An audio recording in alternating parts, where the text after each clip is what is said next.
All right, let's move on to the NECC, where Churubusco locked down the NECC Small Division title with a win against Central Noble in our game of the week last week, definitively so. And Angola battles Garrett this week in a game. You got to think the Hornets are favored. But the game's at Memorial Stadium in Garrett. Garrett has had some struggles this year. They've been a little bit tough to predict, but Angola, wow, they look like a juggernaut in this conference. Most years, this game would be a marquee game on the schedule. Unfortunately, Garrett really rebuilding. So many young guys playing for them, just a handful of seniors.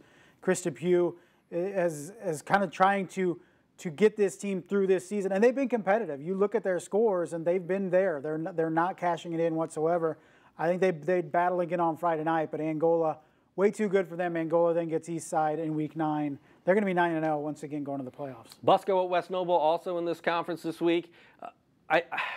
I was really looking forward to that game, but then I see West Noble got routed by Lakeland last week. Yeah, what about the Lakers? Obviously, Busco wants to get toughened up before they hit the 1A playoffs, where they're hoping to have a long run. What have you seen from Busco that has you thinking this is a team that can make a run deep in the postseason? The defensive play throughout the course of the season for Churubusco has been there. When we get deeper into October and even November, it starts getting a little colder.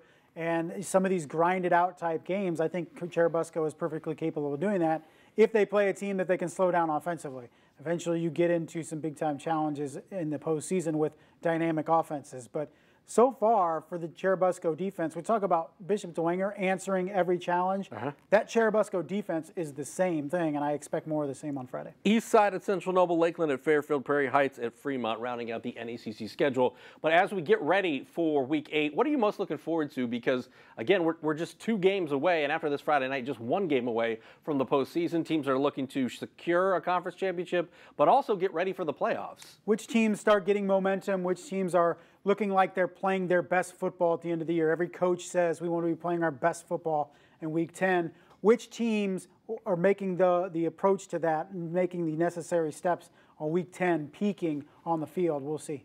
All right, it should be an interesting week. We'll have it all covered Friday night on the Highlight Zone. For this week's edition of Inside the Zone, he's Justin, I'm Glenn. We'll see you next Monday